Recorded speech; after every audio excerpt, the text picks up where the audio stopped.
Ada yang mengeluh, ada yang mengadu, ada yang letih. Dia kata dia rasa doa dia macam-macam dah dia doa, tapi tak dimakbulkan juga.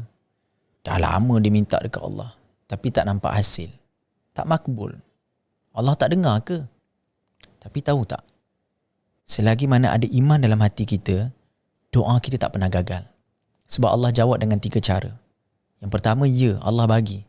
Yang kedua, bukan sekarang. Tapi yang ketiga, ada yang lebih baik Allah gantikan luar daripada ilmu dan pengetahuan kita. Kadang-kadang yang kita minta tu mungkin tak sesuai dengan kita, tapi Allah tetap bagi. Itulah yang paling tepat.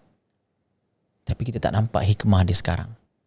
Kena faham, teruskan doa. Sebab Allah cakap apa? Wa idza sa'alaka 'ibadi 'anni fa inni qarib. Bila datang hamba minta kepada aku, katakan pada mereka, aku dekat. Selagi ada rasa nak berdoa, nak minta kepada Allah, itu tanda kita masih lagi bertuhan. Berdoalah, mintalah sehingga ke garisan penamat, iaitu di yaumil akhirat.